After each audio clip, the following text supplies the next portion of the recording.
Welcome to my shitty stream with my crappy audio held up by actual layers of fucking tape. Today, I will be taking a sip from my very gay mug. Task complete. And we're going to be reading Dreadnought by April Daniels. And I'm just going to rearrange this real quick. There we go. It seems that my Switch charger is in the way. That's not ideal. There we go. There we go. We're supposed to see all the setting up bits, but here we are. All right.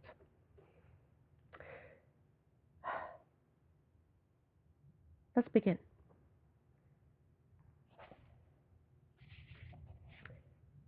Dreadnought by April Daniels.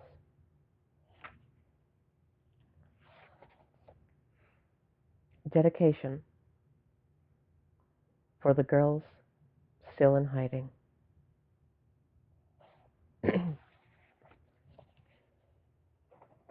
Chapter 1. This is taking too long. I just want to pay for the shit and go. It's not like I'm breaking the law or anything, except it totally feels like I'm breaking the law. It'd be really cool to be able to do this without shame, without hopping on a train to ride halfway across the city first. Finally, I get to the front of the line and drop the nail polish on the counter. The cashier rings me up with a smile that makes me curdle inside. I wonder if she knows. I take my nail polish and get out of there as quick as I can. I make sure not to glimpse my reflection in the mall windows as I beeline for the exit. More and more I hate to look in the mirror.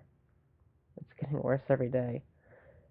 The first little bits of hair are pushing their way up from my face, and my voice dropped so early it's almost a lost cause. I'm way too tall, and my shoulders are getting broad. The mall doors slide open, and the outside air hits my face, cool and wet. Spring in the Pacific Northwest. Come for the moist, stay for the damp. I pick up the pace and trot through parking structure. There's a space in the back of a mall, out of the way and behind a corner. The kind of place you get an instinct for finding if you grew up a certain way, the way that teaches you how to hide. I've used this spot before. With a last glance around to check if I'm in the clear, I duck out of the parking structure and head down the backside of the mall, toward the ramp that head up the elevated roadway running to the city's heart. The space between the mall and the ramp is deserted and strewn with ancient litter. There's a little wall segment sticking out from the side of the mall, an architectural brain fart that serves no function I can see, but is perfect for giving me a little privacy in the heart of one of the largest, most densely packed cities in the country. The sky is low and gray. Traffic hisses above me. The cement is cold where I sit on it, and I am utterly alone. For the first time this week, I'm happy. The nail polish is a nice deep red.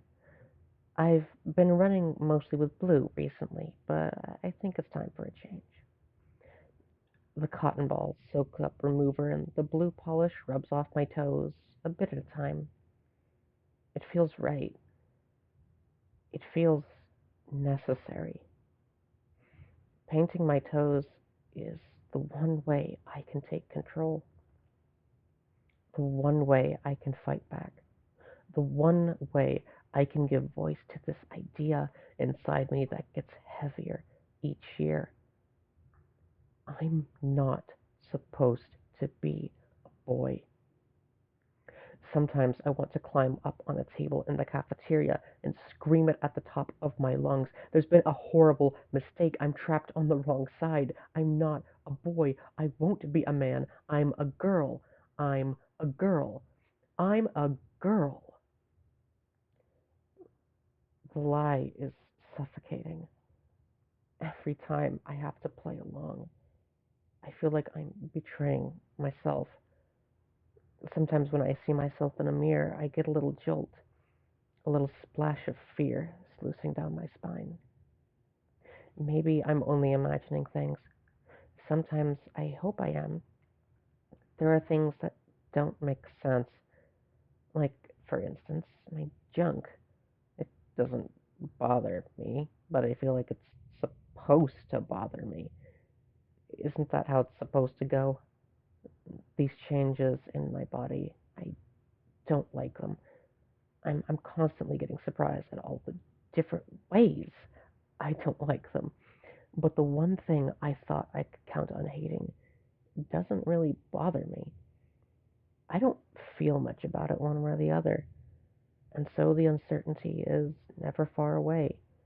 The lingering doubt, hope, even, that maybe I'm making it up. Maybe I'm normal. This is all normal. Maybe it just means I'm scared to grow up.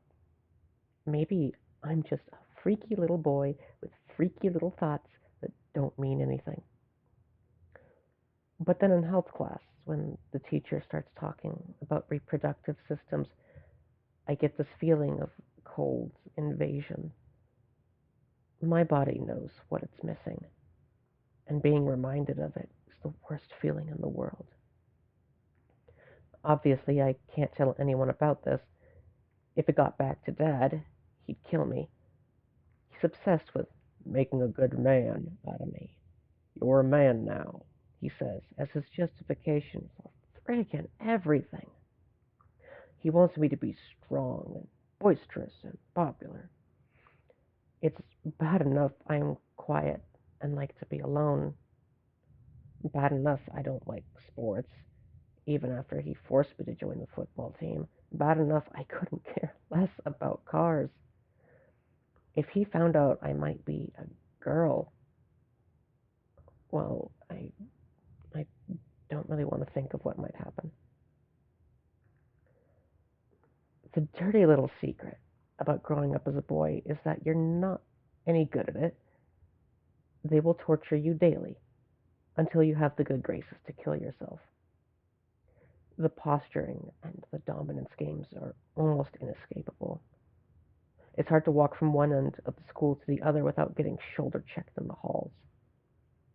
Locker rooms are a forgotten circle of hell. God forbid anyone catch you sketching flowers in class or reading a book that's for girls. Maybe for people who really are boys, that stuff works. Maybe it fits for them. But I don't get to fit. Not anywhere. The one thing I must never do is try to fit in with the girls. I don't know what would happen if I tried, but I have a screaming animal instinct that tells me not even to consider it. When I turn 18, if I haven't killed myself yet, I'm going to move out of the house and go on hormones. Maybe save up for surgery. But for now, what I have is nail polish. I finished wiping the chipped remains of last week's polish off my toes, and I have a clean canvas again.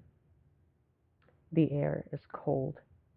I lay my feet on my backpack as I lean against the wall and close my eyes. For now, at least, I am safe. A hard, flat bang smacks against the sky and echoes back down. It's the first time I've heard an explosion in real life, so I don't understand what it is at first.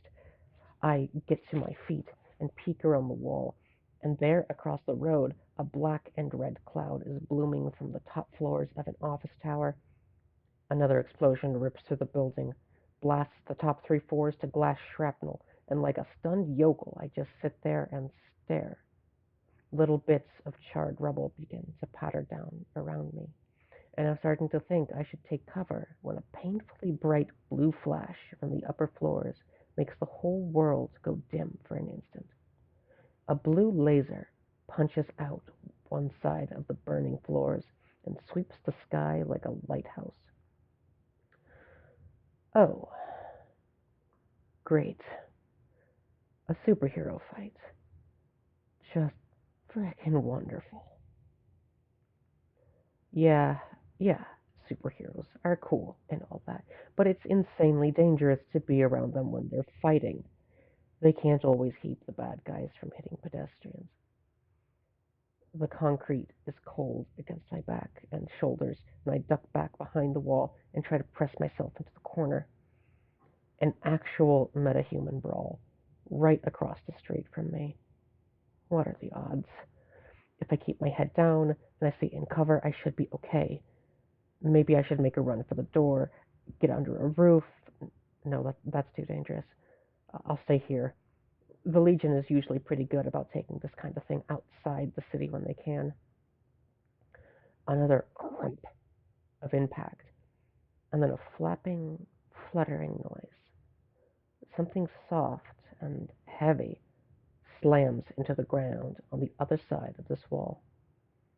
No, no, no, no, go away. Crap.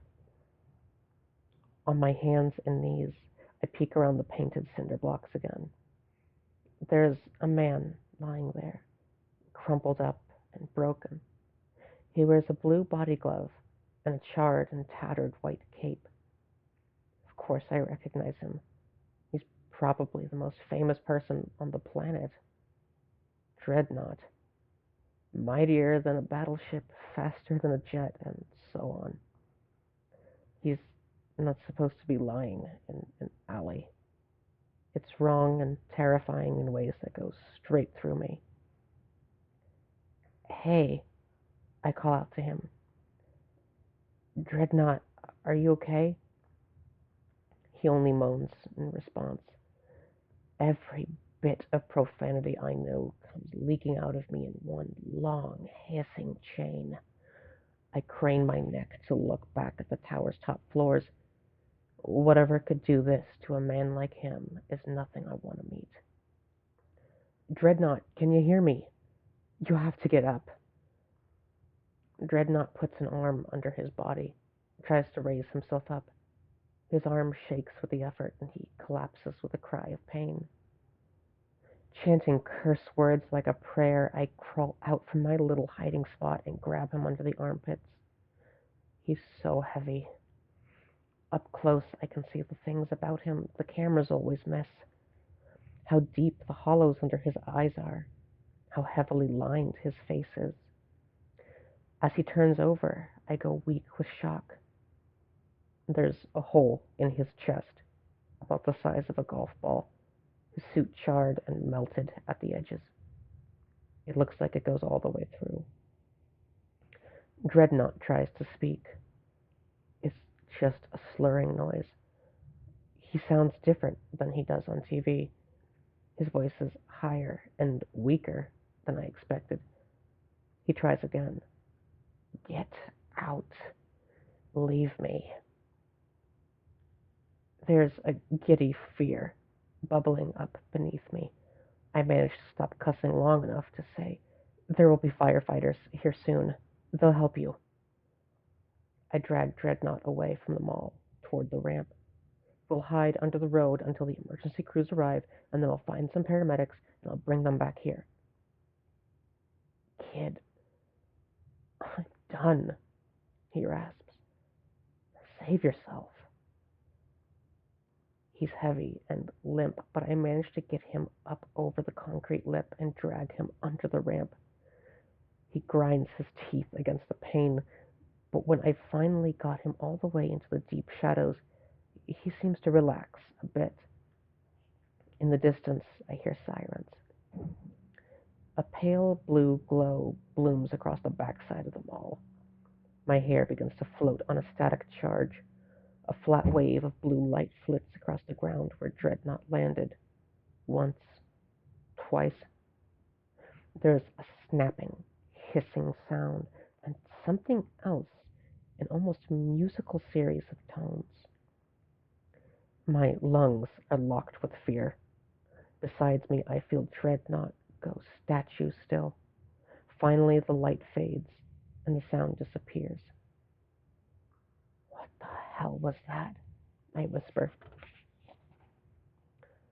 She said her name was Utopia. She has some kind of weapon. Dreadnought arches and clenches in agony. I scuttle out of our hiding space and dash to my backpack. If there's one good thing to come out of being conscripted into the football team, it's that I was carrying a water bottle that day. For a panicked moment, I think I left it at school, but when I push aside my ratty sketchbook and some French comics, I find it. Dreadnought is breathing heavy when I return, and I trickle water into his mouth.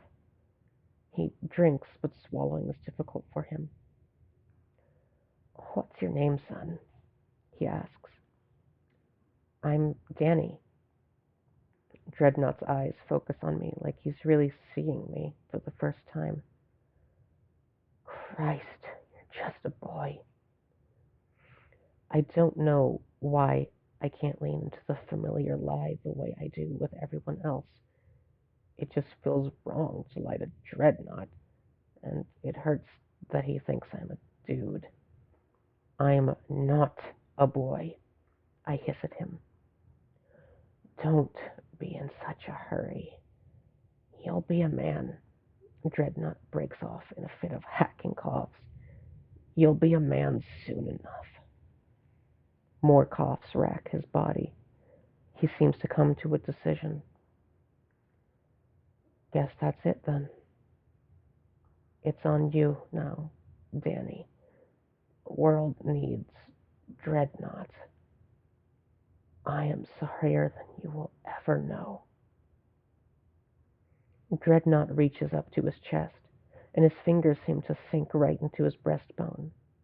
He pulls a fizzling white ball of light out of his chest and holds it out for me. Take it. My head feels like it's filled with cotton. I reach out with a shaking hand and touch the billion trillion suns roaring silently in the night, becoming light, scalding everywhere, spilling out inside of me as a lattice of light and heat, blinding glare against the black, but more than that, twisted up out of potential and into being. The pain is everywhere, filling me. Everything. I see everything. From the biggest galaxy to the smallest atom. I understand it all. And I can change the part of the universe that is me, wrap it around, folds in on itself, unravels, reweaves, tightens up into a new. Bones are bending, my ligaments melted, begins to fade. What was clear is no, no, please, I'm not done yet. Grab and heave, shove back the darkness, fight, almost, pull. I slam back into myself with a gasp. My hips ache. My chest burns. My skin feels tight and wrong. My throat, my guts, my legs, everything feels different. I'm lying on the filthy ground next to Dreadnought, and the world is spinning. I sit up, and when I move, my clothes seem to pull on me in ways they haven't done before. Dreadnought lies perfectly still. I pat his cheek, but he doesn't respond. Dreadnought? Dreadnought! Wake up! I stop and listen to myself. I have a girl's voice. Chapter 2. A buzzing thrill shoots through me, all the way down to my toes. I bolt away from Dreadnought, scuttling back on hands and heels. I stop and take a look at my hand. It's smaller now. My fingers taper gently in a way that's new to me. Dreadnought, I say in this voice I don't want to believe I have. Something's happened. What's going on? I look down at my body and, yeah, that is not the chest I woke up with. When I reach down into my pants, my hand kind of jumps back up on its own, nervous and scared. And after the nerve comes up to feel what's between my legs, or rather, what's not, I explode into tears. Everything is wrong, but so perfectly right.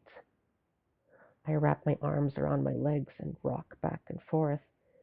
The last little doubts are gone, and the fear leaves with them. I'm free. I'm finally free. Nearly as abruptly as they came, the tears leave, and I feel empty and calm. I crawl back over to Dreadnought, and when I do so, I have a moment of vertigo. His eyes are open, and he's staring up at nothing. Thank you. I thank you.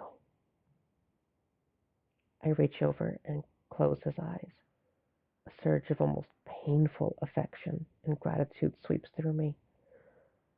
Somehow, I will find a way to honor his memory. Nothing to do now but wait for the cops to show up and try to explain what happened. It's not the cops who show up first.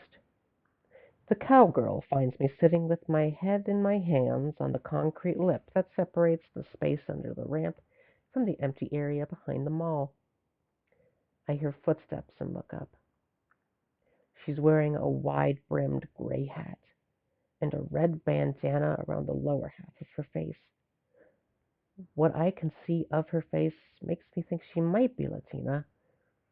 Under a long brown riding jacket, her torso is wrapped in custom Kevlar. Her molted gray cargo pants are crimped in at the knees by hard plastic knee pads. And oh, yeah, she's got the biggest pair of revolvers I have ever seen sitting casually in her hands. Big, modern looking pieces with matte black finish and molded plastic grips.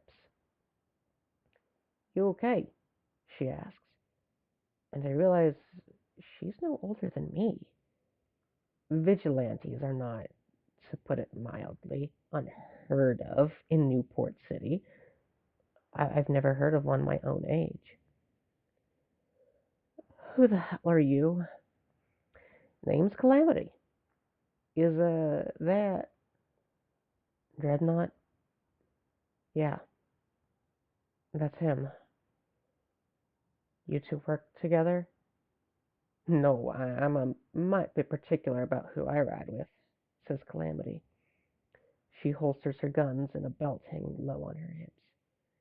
Is I shake my hand. He's dead. Jesus, Mary and Joseph. Yeah, you don't know the half of it. Did he say anything before he died? She approaches, bends over to get a better look at the corpse.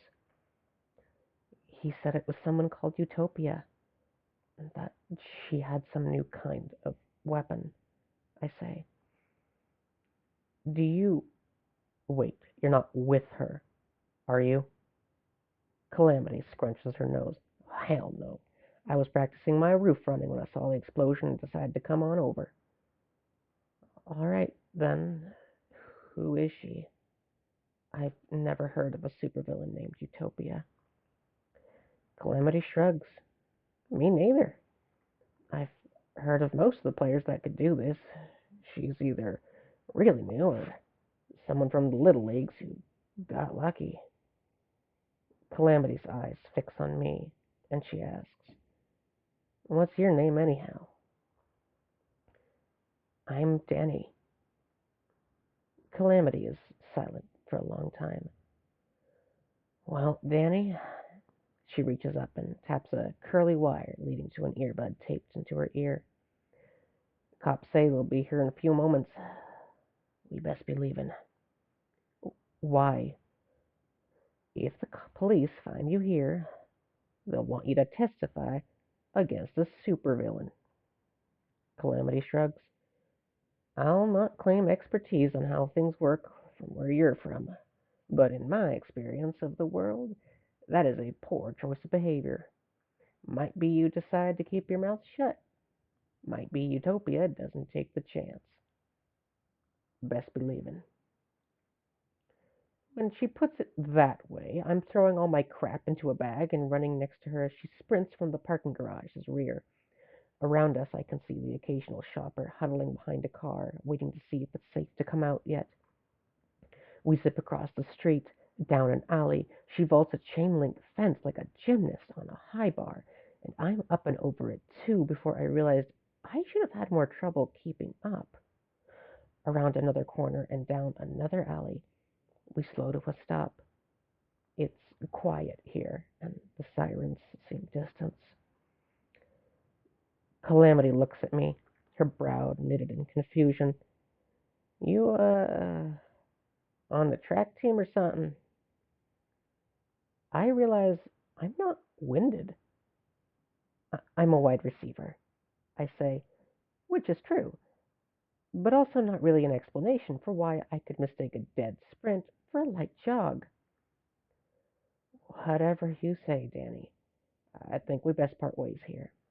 I've got some things to run down. Might be seeing you soon. Calamity turns and, from a standing leap, catches the lowest rung of a fire escape ladder. Hey, wait, I blurt. What? She asks as she slithers up onto the escape's lowest landing. My cheeks get warm. Do you have a mirror with you? She turns back to me and spreads her jacket wide so I can see the flash grenades hanging from a harness she wears around her chest. Do I look like I carry a compact around with me? Oh. There's a smile in her eyes over the bandana. Put your shoes on, kid. I'll cut your feet. Calamity climbs the fire escape like a squirrel and slips over the roof's edge and out of sight. Now I'm alone again with this new body. I sit down on a stack of abandoned milk crates and begin to shake. I'm dizzy. Is this what shock feels like? I stare at my hands and my legs. It's hard to tell, but I think my shoulders are narrower. My pants are pinching me pretty hard around my hips. I feel my face and the scratchy peach fuzz is all gone. David's gonna freak when he sees this. I laugh and the sound is beautiful. I'm a girl. A real girl. At last. The sirens are everywhere now. A fire engine roars past the alley's mouth. I should be going. I slip my feet into my shoes, they're so huge, and head for the nearest train station. As I'm climbing the stairs to the elevated train stop, a Green Line train pulls out from station. Someone whistles from atop the train as it passes me. I look up and Calamity tips her hat to me. She turns into the wind, her coat streaming behind her as the train makes speed. The train rocks gently as we shoot along a straightaway. The windows are fogged in the early morning gloom, and I sit at the very front of the car so I can keep my back turned to everyone else. I can't stop smiling, even when someone looks up from their phone and announces to everyone in the carriage that Dreadnought is dead. Some people are crying softly, others talking in hushed voices. The train has an air of a funeral, but I can barely keep from giggling. A quiet part of me in the back of the head says I should be ashamed. Dreadnought is dead. People are mourning. But I can't be sad. sick as it is, I'm excited. He gave me the greatest gift imaginable, even though I don't deserve it. He fixed me, made me a girl. I don't understand how. As far as I know, none of the men who wore the mantle of Dreadnought ever had powers like that. Now that I've had time to think about it, a possible explanation has occurred to me. One I almost don't dare hope to be true. It feels almost presumptuous to think about it. My mind skitters around it, looks at it from the edges. So here's what I know, courtesy of way too many late nights fangirling about superheroes on Wikipedia. In February of 1944, an American pilot, whose name has deliberately been lost to history, encountered an unidentifiable glowing light in the midst of a fierce battle over Germany. Thinking it was a new German weapon, he attempted to follow it, but vanished into a cloud. He went in after it, and his plane simply disappeared. A week later, he returned to Allied command in England, changed the course of history. 40 years before that strange encounter over Germany, the British had built a warship that revolutionized naval warfare. HMS Dreadnought was faster, stronger, and tougher than anything else afloat. Overnight, it made every other battleship in the world obsolete. That's what the first man to wear the mantle did to metahumans. Nobody had ever flown as fast or as high as he could. No one had ever been able to throw a punch like he could. Nobody was able to soak up the kind of punishment that he could. So they called him Dreadnought, and he was fearless. In 2 months of fighting, he'd killed or captured half of Nazi Germany's metahuman operatives. Hitler's famous Übermenschen. Infamous villains like Kristallnacht and Dr. von Sieg didn't even slow him down. The survivors went underground and stayed there almost the rest of the war, right up until the big showdown in Leipzig in April of '45. After the war was over, when the alliance between the Western powers and the Soviets began to break down, everyone in Washington assumed the twin superiorities of American nuclear power and American supermen would be enough to force the Soviets to capitulate to any demand the Allies wished to make. That lovely notion, along with a dozen city blocks of downtown Berlin, were demolished during Red Steel's debut bout with Dreadnought, and the arms race was on. Dreadnought wasn't just unprecedented, he was the harbinger of a new wave of metahumans more potent than anything that had come before. For a short while, it seemed like a new major player took the stage every month or so.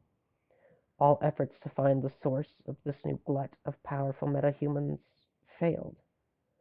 Atomic radiation, ancient curses, exotic chemistry, eldritch magic. The variety of origin stories was as broad as the variety of people they happened to. Despite an aggressive search, no common cause was ever identified. In the decade after the war, we started getting our first super criminals. In '61, Mistress Malice made her bid for world domination, and suddenly we had super villains as well. The first Dreadnought's death at her hands stunned the world, and flags flew at half-mast all over the planet. For an eerie 6 months, it looked like she would win, her floating citadel appearing without warning over major cities to collect tribute and declarations of surrender before disappearing just as quickly. Again and again, teams of superheroes broke themselves upon the teeth of her fortress's defenses. The second Dreadnought's appearance sent electric waves of hope across the globe, and that famous picture of him, a lone, tiny figure confronting her invincible fortress over the White House, became the image of the 20th century. For 3 days and 3 nights, they fought a running battle across the width of North America. In the last great gasp of radio journalism, the whole world stayed glued to their sets to listen to live reports of Dreadnought and Mistress Malice savaging each other. Cities burned, and forests died, mountains shattered, and rivers boiled. Finally, at the edge of endurance, at the limit of hope, Mistress Malice fell. With the help of red steel, the new Dreadnought managed to sink her fortress into the Pacific and undo her ambitions. She was vaporized when the reactor blew. The second Dreadnought's controversial decision to team up with Red Steel to take down Mistress Malice signaled the beginning of a troubled relationship with the US government.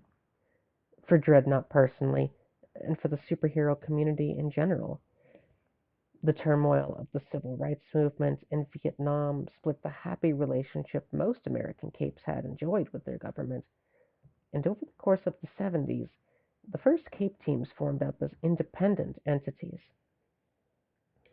After the second Dreadnought was killed in action during the Kaiju Crisis of '85, his successor saw the end of the Cold War and had his hands full dealing with the dozens of Soviet bloc heroes who were suddenly on the market as high-end mercenaries. The Miami Horror and Black Christmas proved that Earth still needed heroes, but it seemed that for the first time in almost 60 years, the world was more or less a safe place. Men like Dreadnought would keep it that way. Until today, when he gave me something as he lay dying, something I don't understand, that changed my body and made me perfect. Because of what he did, whatever it was, I'll be able to live the way I was meant to, as a girl. Finally. I'm grateful. Hell, I'm practically vibrating with excitement. It seems almost greedy to hope for more. But who wouldn't want to be able to fly? I have to do something to pay him back, to honor his memory. Maybe what he gave me will let me do that. Maybe I'm going to be the next. My stop comes up, and with a jolt, I realize I haven't thought at all about what I'm going to tell Dad.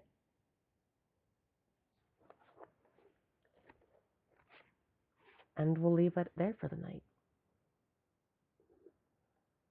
Have a good night, everyone. I hope you enjoyed the first 2 chapters of Dreadnought. Dreadnought is absolutely my comfort novel, and I cannot tell you how many times I read it and the sequel. Um, so I hope you enjoy it with me. Have a good night.